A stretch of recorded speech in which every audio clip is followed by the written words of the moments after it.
رسول اللہ صلی اللہ علیہ وسلم نے فرمایا جب انسان مر جاتا ہے تو 3 اعمال کے سوا اس کے سارے اعمال منقطع ہو جاتے ہیں.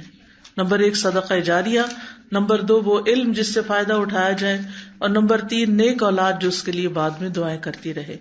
تو اس نیک اولاد کی وجہ سے ماں باپ کے درجے آگے بھی بلند ہوتے ہیں.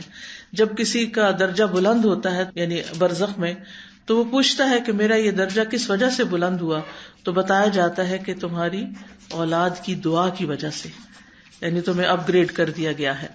تو جہاں بچے خوشخبری ہیں، نعمت ہیں، اور آگے ہمارے لیے دین دنیا کی بھلائیوں کا ذریعہ ہیں، وہاں بچے ایک ذمہ داری بھی ہیں، ایسی ذمہ داری جن کے بارے میں سوال کیا جائے گا، اور یہ سوال والدین سے بھی ہوگا اور استادوں سے بھی ہوگا. ابن عمر کہتے ہیں نبی صلی اللہ علیہ وسلم نے فرمایا اللہ تبارک و تعالی جس شخص کو رعیت کا ذمہ دار بناتا ہے، خواہ وہ کم ہو یا زیادہ، تو اللہ تعالیٰ قیامت کے دن اس رعایا کے بارے میں سوال بھی کرے گا کہ اس نے اپنی رعایا کے بارے میں اللہ تعالیٰ کے احکامات کو قائم کیا یا ضائع کیا، یعنی ان کو اللہ کا فرما بردار بنایا، اللہ کی اطاعت پر چلایا یا نہیں.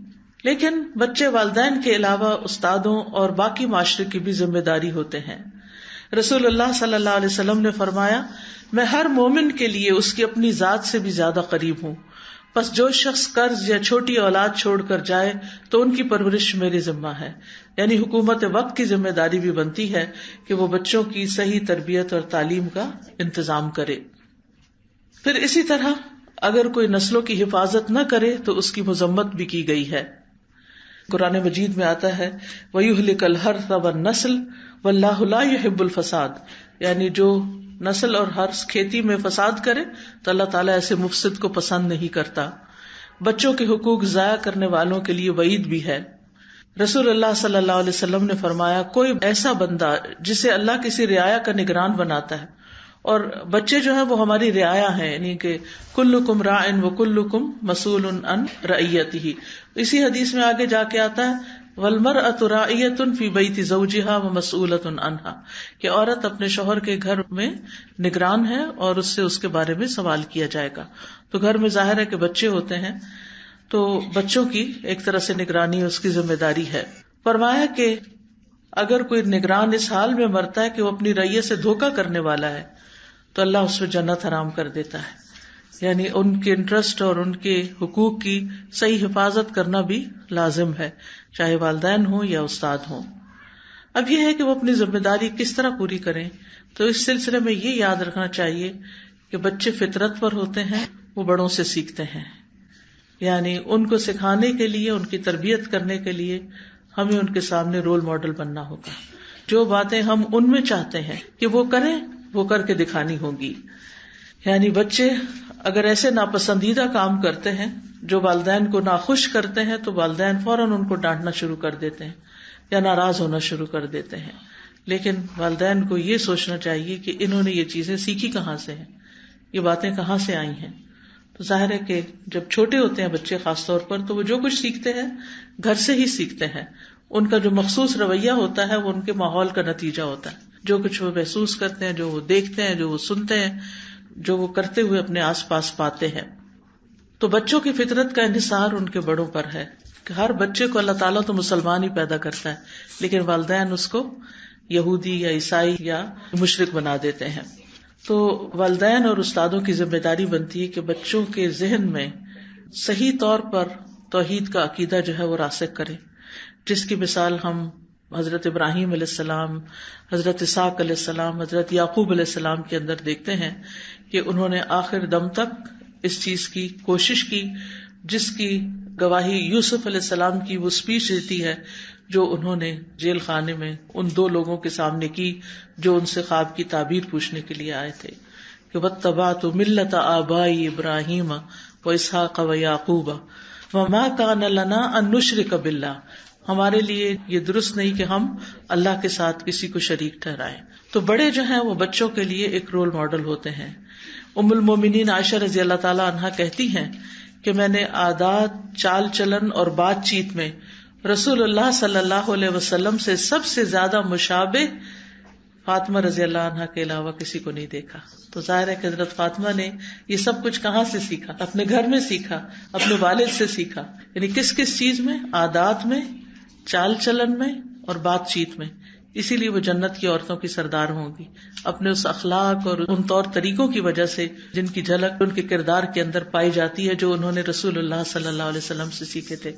جب بھی فاطمہ رضی اللہ تعالی عنہا آپ کے پاس آتی، آپ ان کی طرف کھڑے ہو جاتے، ان کا ہاتھ پکڑتے، انہیں بوسہ دیتے، انہیں اپنی جگہ پر بٹھا لیتے. اور جب آپ ان کے ہاں جاتے تو وہ اٹھ کر آپ کی طرف بڑھتی، آپ کا ہاتھ پکڑتی، بوسہ دیتی اور آپ کو اپنی جگہ پر بٹھا دیتی تھی. یہ تعلق ہے ایک باپ اور بیٹی کا، کتنا خوبصورت تعلق، اور کیا کچھ سکھانے کو ہے اس میں. یعنی نبی صلی اللہ علیہ وسلم امت کے لیے تو شفیق تھے ہی، لیکن کس طرح اپنی اولاد کے لیے بھی شفیق تھے، اور شادی کے بعد بھی کتنی محبت کے ساتھ ان سے پیش آتے ہیں. اور حضرت فاطمہ بھی جواباً کتنی زیادہ محبت ان سے کرتی ہیں. آج اکثر ماں باپ اس بات پہ پریشان ہوتے ہیں کہ ہمارے بچے منہ توڑ جواب دیتے ہیں، ہماری عزت نہیں کرتے، ہماری بات نہیں مانتے، بات نہیں سنتے، نماز نہیں پڑھتے. یعنی کسی بھی شخص کے پاس بیٹھ جاؤ تو اگر وہ بچوں والا ہے تو سب سے بڑا اس کی زندگی کا مسئلہ اس کے بچے ہی بنے ہوتے ہیں اور ان کی بدتمیزیاں اور بےہودگیاں. لیکن سوچنے کی بات یہ کہ انہوں نے یہ سب کچھ کہاں سے سیکھ لیا، یعنی کیوں وہ ایسے ہو رہے ہیں، اس میں ہماری طرف سے کیا کمی ہوئی. میں سمجھتی ہوں کہ اس وقت صرف والدین اور اسکول کی تربیت ہی کام نہیں کرتی، بلکہ اس سے آگے بچوں کو دنیا کا بہت زیادہ ایکسپوجر ہو گیا ہے، اور بہت سی چیزیں وہ اسکرین سے سیکھ رہے ہوتے ہیں، اور اس سے بہت سی خرابیاں ان کے اندر آتی ہیں، اور ماحول سے سیکھتے ہیں. کیونکہ بچے ایک حد تک ہی گھروں میں رہتے ہیں، اس کے بعد اسکول کالجز وغیرہ میں چلے جاتے ہیں جہاں اپنے آس پاس کے بچوں سے بہت کچھ سیکھ رہے ہوتے ہیں. ایون اگر اسلامک اسکول بھی ہوں تو وہ تو سلیبس کی حد تک اسلام ہوتا ہے. اگر خوش قسمتی سے اچھے مسلمان ٹیچرز مل جائیں تو وہ بچوں کی زندگی میں ایک بڑا رول پلے کرتے ہیں، یا پھر اس کے بعد یہ ہے کہ ان کے آس پاس کے جو دوسرے بچے ہیں. لیکن عموماً دوسرے بچے بھی ایسے ہی گھروں سے آئے ہوئے ہوتے ہیں، اور ماں باپ بھی صرف اسکول کا فرض سمجھتے ہیں کہ وہی ان کو سب کچھ بنا دیں، اور اپنی ذمہ داری بھول جاتے ہیں. جبکہ یہ ذمہ داری دو طرفہ ہے، والدین کی بھی ہے جن کے پاس وہ دن کے کئی گھنٹے گزارتے ہیں، اور اسکول کی بھی ہے جن کے پاس دن کا ایک بڑا حصہ گزارتے ہیں. تو بچے جو ہیں وہ بڑوں کے نقش قدم پر چلتے ہیں.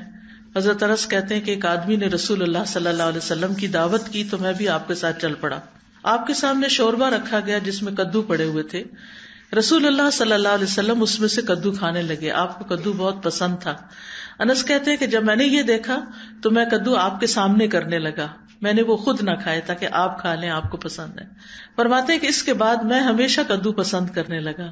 جو کھانا بھی میرے لیے تیار کیا گیا، جتنا بھی ہو سکا میں نے اس میں کدو کو ضرور شامل کر لیا، یعنی ہر ڈش میں وہ شامل کر لیا. تو اس سے آپ اندازہ لگائیں کہ صرف آپ کے ایک ایکشن کو دیکھ کر کہ کسی کی دعوت میں آپ کدو چن چن کے کھا رہے ہیں تو انہوں نے بھی زندگی بھر کے لیے اس کو اپنا لیا. وہ ایسا انداز ہوگا، وہ ایسی ادا ہوگی کہ حضرت انس رضی اللہ عنہ کے دل میں اتر گئی. عبید بن جریج کہتے ہیں کہ انہوں نے عبداللہ بن عمر سے کہا، اے ابو عبد الرحمن، میں نے آپ کو 4 ایسے کام کرتے ہوئے دیکھا ہے جو آپ کے ساتھیوں کو کرتے ہوئے نہیں دیکھا. وہ کہنے لگے، اے ابن جریج وہ کیا ہیں؟ ابن جریج نے کہا کہ میں نے طواف کے وقت دیکھا کہ آپ 2 یمانی رکنوں کے سوا کسی رکن کو ہاتھ نہیں لگاتے. دوسرا، میں نے آپ کو سبتی جوتے پہنے دیکھا. تیسرا، میں نے دیکھا آپ زرد رنگ استعمال کرتے ہیں.